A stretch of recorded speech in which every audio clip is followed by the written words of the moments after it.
Olá, aqui é o Gabriel Lennon. Oi, eu sou Nicole de Lacerda. Eu sou a Thaís. Oi, eu sou o Thiago Civati.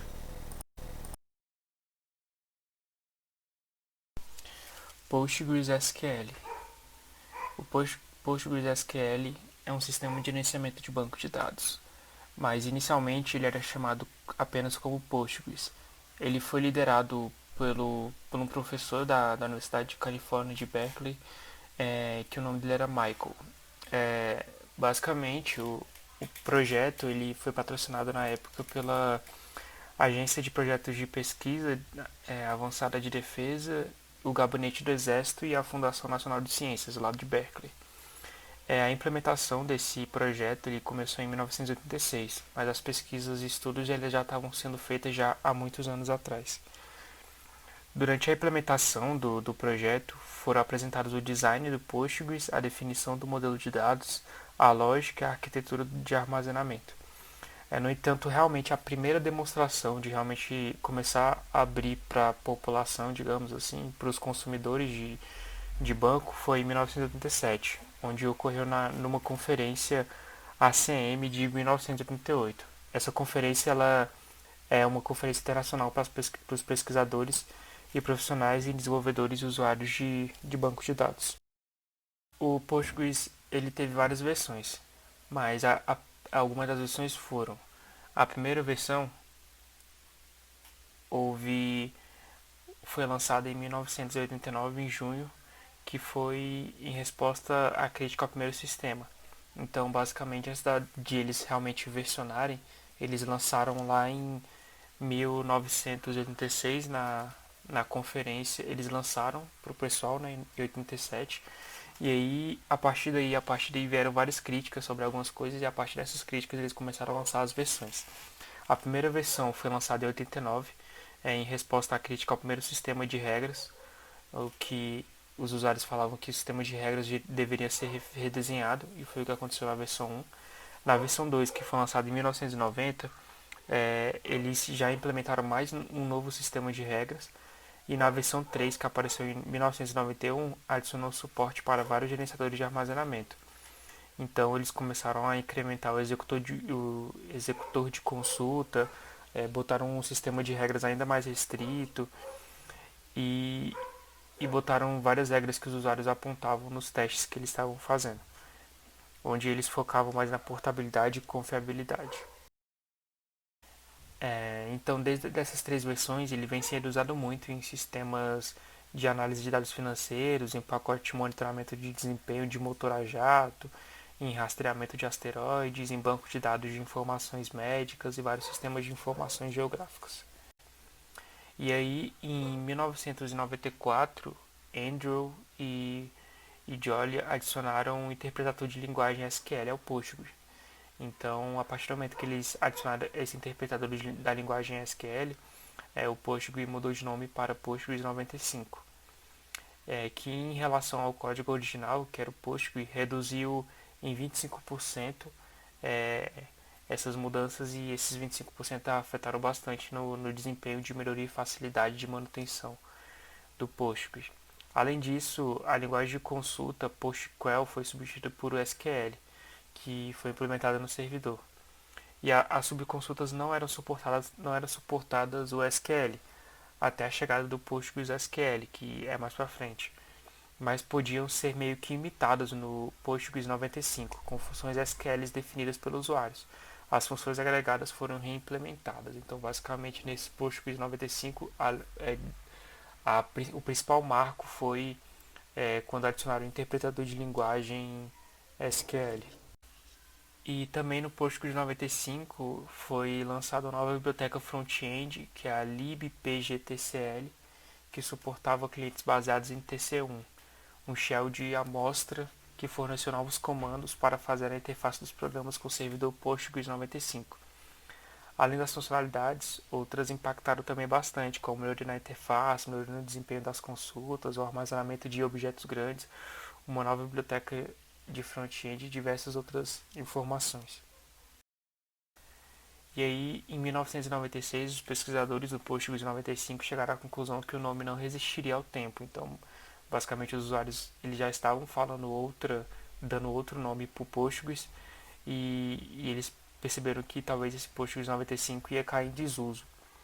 E com isso eles acabaram escolhendo o nome de Postgres SQL, pois os usuários estavam falando bastante assim e acabou ficando como apelido marcante desse SGBD e também remetia à ideia de que eles tanto queriam botar como evidência desde que lançaram o Postgres 95, né?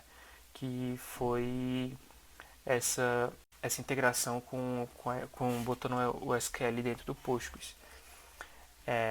A ênfase durante o desenvolvimento do Postgres 95 foi na identificação e compreensão dos problemas existentes no código do servidor. Com o Postgres SQL, a ênfase mudou para aumentar os recursos e capacidade. Como exemplo de empresas, tanto nacionais quanto internacionais, que usam PostgreSQL, nós temos como exemplos a Apple, a Caixa Econômica Federal, a Cisco, a Agência Espacial Estadunidense NASA, Skype, a Força Aérea Brasileira, a Embrapa, a Sony, a Serpro e o Yahoo. O PostgreSQL se destaca por ser mais robusto e possui muitos recursos. Esses recursos tornam o PostgreSQL um banco de dados no conceito de muita gente. Além disso, as principais vantagens de usar o PostgreSQL estão relacionadas à economia e ao alto desempenho oferecido pelo SGBD. O banco de dados suporta um intenso fluxo de dados com garantia de estabilidade e segurança, mas isso não o torna extremamente caro, pelo contrário.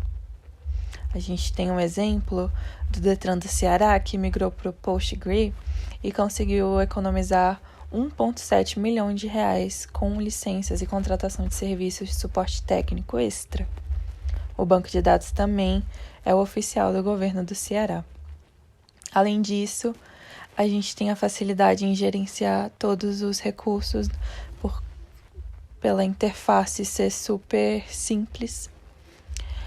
Temos a total integração com a tecnologia Cloud Computing. Além disso, ele possui um sofisticado mecanismo de bloqueio denominado MVCC, Multi-Version Currency Control.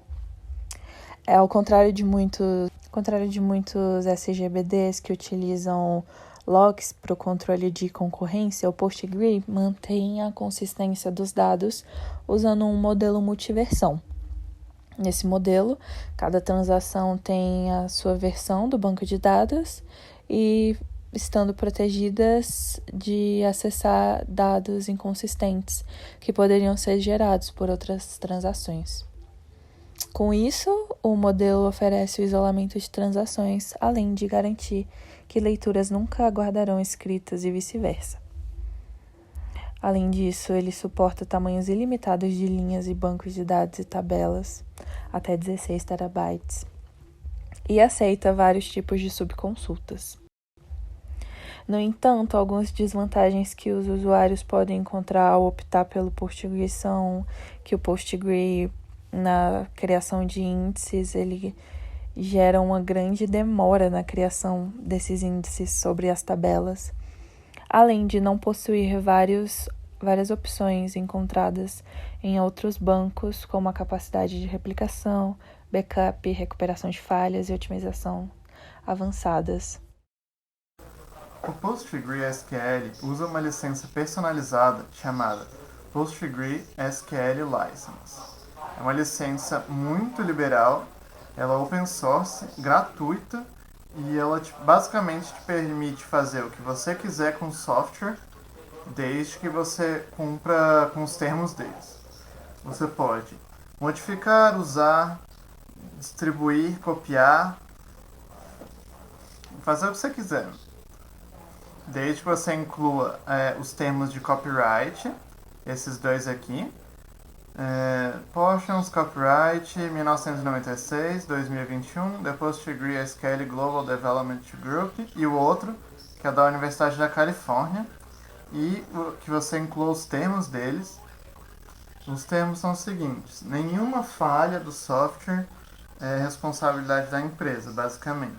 Ou seja, se você estiver usando no seu site e você perdeu seu banco de dados todo, por algum problema, você não é culpa deles, você não pode processar eles. Daí você tem que incluir isso para poder usar.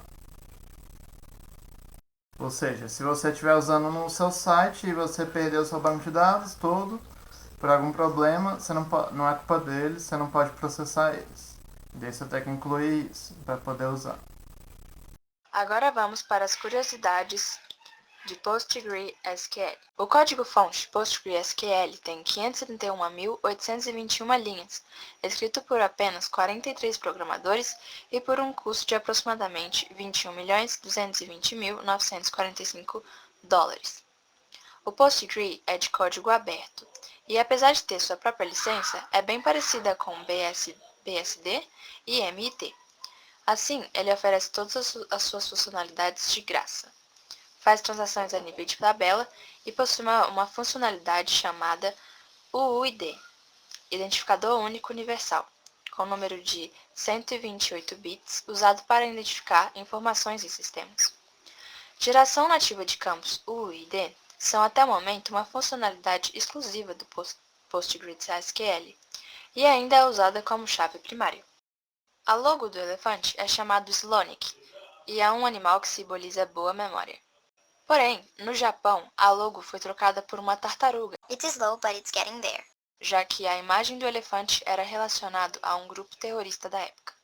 Aqui está uma imagem do ataque com gás sarin ao metrô de Tóquio em 1945.